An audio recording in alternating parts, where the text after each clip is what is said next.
Serial तुमसे तुम तक में आ गया है। बहुत ही धमाकेदार ट्विस्ट। इस वक्त कहानी ने ऐसा मोड़ ले लिया है जिसे देखकर हर दर्शक हैरान रह गया है। हर किरदार की किस्मत जैसे एक ही पल में बदलती हुई नजर आ रही है। घर से लेकर ऑफिस तक और दिल से लेकर दिमाग तक हर जगह हलचल मची हुई है। जहां पर आर्यवर्धन ने ज्वेलरी शॉप में अनु को मंगलसूत्र पहना दिया और यह देखकर सबके पैरों तले से जमीन खिसक गई। किसी ने सपने में भी नहीं सोचा था कि हालात इस तरह पलट जाएंगे। सबकी आंखें खुली की खुली रह गईं और माहौल एकदम सन्नाटे में बदल गया। जी हाँ, यह सब हुआ कैसे? चलिए बताते हैं। इस पूरे सीन के पीछे क्या वजह थी, कौन सही था और कौन गलत, सब कुछ अब धीरे धीरे सामने आने वाला है। अगर आपने अभी तक हमारे चैनल को सब्सक्राइब नहीं किया है तो जल्दी से कर लीजिए, क्योंकि आने वाले एपिसोड में कहानी और भी ज्यादा इमोशनल और रोमांचक होने वाली है। आने वाले ट्विस्ट में आप देखेंगे कि जब हर्षवर्धन अनु की लीव कैंसिल कर देता है तो अनु ऑफिस में काम करने लग जाती है। अनु मन ही मन परेशान होती है, लेकिन मजबूरी में ऑफिस आती है। उसके चेहरे पर थकान और उलझन साफ नजर आती है। इसके बाद रघु दुकान में ड्रामा क्रिएट करता है और कहता है कि अगर अनु को आना ही नहीं था तो हमें यहाँ क्यों बुलाया गया। रघु की आवाज ऊंची होती है और दुकान में मौजूद हर शख्स उसकी तरफ देखने लगता है। माहौल थोड़ा असहज हो जाता है। तभी आर्यवर्धन आगे आता है और कहता है कि अनु थोड़ी ही देर में आ जाएगी, इतना हाइपर होने की जरूरत नहीं है। आर्यवर्धन का आत्मविश्वास सबको हैरान कर देता है। उसे जैसे पूरा यकीन होता है कि अनु आएगी। पीछे से अनु की माँ कहती है कि देखो अनु आ गई।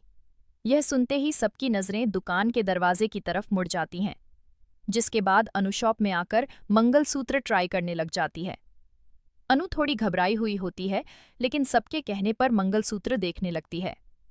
आर्य उसे एक मंगलसूत्र पसंद करने के लिए कहता है और बताता है कि यह उस पर बहुत सुंदर लगेगा। आर्य की नजरों में एक अलग ही चमक होती है और अनु कुछ पल के लिए उसे देखती रह जाती है। तभी विपिन की बुआ कहती हैं कि यह डिजाइन बहुत पुराना लग रहा है। बुआ की बात सुनकर माहौल फिर थोड़ा बदल जाता है। इस पर आर्य जवाब देता है कि पुराना हुआ तो क्या हुआ, लेकिन कितना सुंदर लग रहा है। आर्य के इस जवाब में सादगी और सच्चाई दोनों झलकती हैं।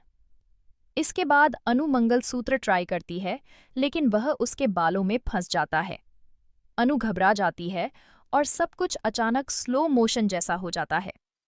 तब आर्य उसकी मदद करता है और उसे मंगलसूत्र पहना देता है। यह पल इतना खास होता है कि किसी की सांस तक नहीं चलती। ये देखकर सब शॉक्ड रह जाते हैं कि आखिर आर्यवर्धन कर क्या रहा है। हर किसी के मन में हजार सवाल उठने लगते हैं। भले ही उसने यह जानबूझकर नहीं किया हो, लेकिन किस्मत से दोनों जुड़े हुए हैं और साथ आना ही है। यह सीन साफ इशारा करता है कि इन दोनों का रिश्ता सिर्फ इत्तेफाक नहीं है। अब विपिन की बुआ को शक होने लगता है कि आर्यवर्धन के मन में जरूर शादी का ख्याल चल रहा है। बुआ की नजरें अब आर्यवर्धन को अलग नजर से देखने लगती हैं। वहीं अनु तो पहले से ही आर्य से प्यार करती है। उसके दिल की धड़कनें इस पल में और तेज हो जाती हैं। दूसरी तरफ ऑफिस में मीरा बहुत परेशान नजर आती है, क्योंकि आर्य छुट्टी पर है और उसने किसी को नहीं बताया कि कहाँ गया है। मीरा का शक अब और गहरा होने लगता है। मीरा अनु से भी पूछती है, लेकिन अनु कुछ नहीं बताती क्योंकि आर्य ने मना किया होता है। अनु चाहकर भी सच नहीं बता पाती।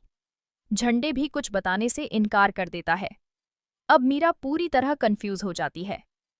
अब मामा आर्य ने तय कर लिया है कि वह अनु की शादी तक यहीं रहेगा और किसी भी कीमत पर इस शादी को रोकेगा। आर्य का यह फैसला कहानी को बिल्कुल नए रास्ते पर ले जा रहा है। तो देखना बेहद दिलचस्प होगा कि क्या आर्य सच में अनु की शादी रोककर उसकी मांग भर देगा। यह सवाल हर दर्शक के दिल में गूंज रहा है। आपको क्या लगता है? आप कितने एक्साइटेड हैं इस आने वाले ट्विस्ट के लिए? हमें कमेंट बॉक्स में जरूर बताएं। क्या आप चाहते हैं कि अनु और आर्य जल्द से जल्द एक हो जाए और अनु आर्य की माँ से भी मिले ताकि सब कुछ साफ हो सके? या फिर आप चाहते हैं कि अनु और विपिन की शादी हो? अपनी पसंदीदा जोड़ी का नाम कमेंट में लिखें और ऐसी ही खबरों से जुड़े रहने के लिए हमारे चैनल को सब्सक्राइब करना ना भूलें। बोले।